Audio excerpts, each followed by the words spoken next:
ते जातीय समीकरण बिहारमधली बघितली तर पिछडा आणि अतिपिछडा म्हणजे ओबीसी असा तिथला एक ढोबळ मानाने आपण जर बघितलं तर तो साधारण 50 ते 60% आसपास आहे। एससी एसटी परत 23% आहेत। म्हणजे बिहारची सामाजिक स्थितीच इतकी भक्कम आहे की जी नितीश कुमारांना पाठबळ देते असं म्हटलं जातं। पण आतापर्यंत भाजप हा ओबीसी मध्ये चांगला साइजेबल स्ट्रॉंग होल्ड असलेला पक्ष मानला जातो। भाजपला इथे ओबीसी किंवा पिछडा अतिपिछडांची संख्या जास्त असताना सुद्धा ग्रिप का घेता येत नाहीये? नाही, त्याचं कारण मुळातच बिहारच्या त्या सगळ्या स्ट्रक्चरमध्ये आहे।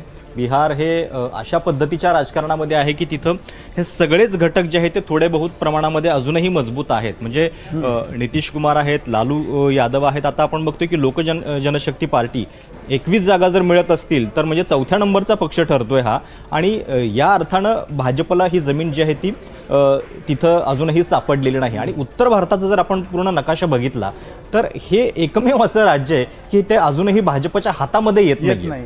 आता म्हणजे जुना इतिहास काढायला गेला तर म्हणजे अडवाणींची रथयात्रा जिथं रोखली गेलेली होती त्या बिहारची ही भूमी आहे। आणि तिथं अजूनही म्हणजे याच राम मंदिराच्या सगळ्या राजकारणावरती उत्तर भारत आज पूर्णपणे भगवामय झालेला आहे, भाजपमय झालेला आहे। पण बिहारमध्ये अजूनही ते स्वप्न भाजपचं काही पूर्ण झालेलं नाहीये। त्याच्याबद्दलचे खूप वेगवेगळे प्रयोग करून झाले। म्हणजे कधी नितीश कुमारांच्या सोबत थोडंसं जुळतं घेऊन, कधी नितीश कुमारांनी भूमिका बदलल्यामुळं थोडासा टफ स्टँड तिथंही झाला। म्हणजे जितकं नितीश आणि मोदी यांचं लव्ह हेट रिलेशनशिप राहिलेलं आहे 2014 नंतरचं, तेवढंच नितीश आणि लालूंचं सुद्धा खूप रंजक आहे। म्हणजे जेपींच्या आंदोलनाच्या मुशीतून तयार झालेले हे नेते नंतर तो तिथला जो किस्सा सांगितला जातो पाटण्याच्या शासकीय निवासस्थानातला की दोघं एकमेकांना अगदी बोलून त्यांच्या वाटा मोकळ्या झालेल्या होत्या, वेगळ्या झालेल्या होत्या। तर हे अशा पद्धतीचं राजकारण आहे की किती वेळा नितीश इकडे गेले, किती वेळा तिकडे गेले, पण बिहारचं राजकारण अजूनही नितीश कुमार यांच्याच भोवती फिरतं आहे। आणि कदाचित ते त्यांचं अस्तित्व जातीच्या सगळ्या राजकारणामध्ये भाजपला पण अजूनही पूर्णपणे म्हणजे भेदता आलेलं नाही, त्याच्या पलीकडे जाता आलेलं नाहीये। म्हणून कदाचित बिहारमध्ये अजूनही तो सूर आहे तो भाजपला। प्रशांत, आता म्हणजे बिहारचं राजकारण अनेक वर्ष आपण बघतोय ते सगळं जातीत विभागलेलं राजकारण होतं, ते आता जातीच्या पलीकडे थोडं चाललेलं दिसतंय आकडे बघतो। 100% म्हणजे असा जर निकाल असेल तर आपल्याला याचं विश्लेषण त्याच्या पलीकडनंच जाऊन करावं लागेल। कारण एकतर वाढलेलं मतदान 9% वाढलेलं मतदान अशा पद्धतीचा रिझल्ट देत असेल की जे सरकार म्हणजे जो चेहरा 20 वर्षापासून मुख्यमंत्री आहे त्याच्याच बाजूचा हा कल असेल तर हे नेमकं कुठलं मतदान आहे? आपण महिला मतदानांच्या बद्दल वारंवार बोलतोय, या योजनांबद्दल बोलतोय, मग बिहारमध्ये बेरोजगारी नाहीये का? बिहारमधला तरुण 16% दर, बेरोजगारीचा सर्वाधिक दर तिथला। आणि शिक्षक रेल्वे भरतीच्या विरोधातली सर्वात मोठी आंदोलन देशातली ही बिहारमध्ये झालेली आहे। आणि दुसरा एक अँगल जर आपण बघितला तर म्हणजे आता या निकालाचा परिणाम इंडिया आघाडीच्या दृष्टीने कसा होणार आहे नेमका? लोकसभा निवडणुकीच्या निकालानंतरचं हे चौथं मोठं राज्य आहे। हरियाणा, महाराष्ट्र, दिल्ली आणि आता बिहार की जिथं पहिल्यापेक्षा जवळपास जास्त मतांनी भाजप जिंकते आहे। प्रत्येकच ठिकाणी जवळपास हे झालेलं आहे। याचा अर्थ इंडिया आघाडीच्या मनोबलावरती सुद्धा फार मोठा परिणाम होणार आहे। आणि हे सगळं जे आहे ते नव्यानं बघावं लागेल। केवळ मतचोरीच्या आरोपांमधून प्रत्येक वेळी या सगळ्या सिस्टीमवरती प्रश्नचिन्ह उपस्थित करून ती गोष्ट जी आहे ती नाकारता येणार नाही। म्हणजे राहुल गांधींच्या परफॉर्मन्सबद्दल बोलताना वोट अधिकार यात्रा त्यांनी 1 सप्टेंबरपर्यंत केली, अगदी जोशात केली, पण त्याच्यानंतर ते बिहारच्या प्रचारातून गायब होते।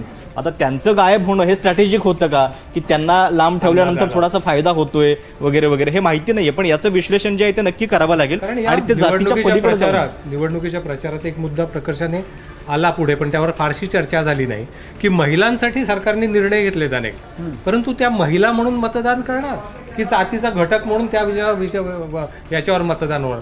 तर मला वाटतं की हे आकडे ते जातीच्या पलीकडचे मतदान झालंय असं दाखवणार आहे। म्हणजे तोच प्रश्न आहे की राष्ट्रीय पातळीवरती जो चर्चेत होता मुद्दा तो होता जातीगत जनगणनेचा।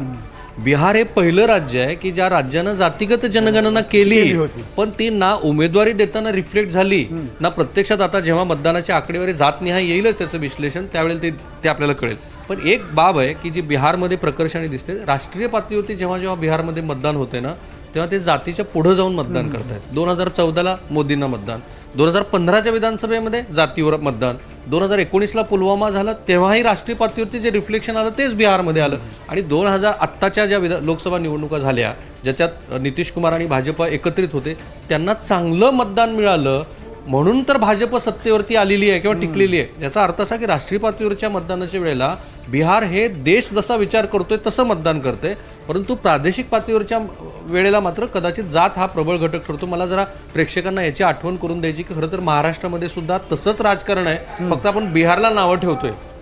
आपण पुन्हा एकदा आकडेवारीवर नजर टाकूया. JDU आता 84 जागांवर पुढे आहे, भाजप 78 जागांवर पुढे आहे, काँग्रेस 7 जागा, PK 0 म्हणजे PK फॅक्टरबद्दल आता आपल्याला बोलायचं आहे.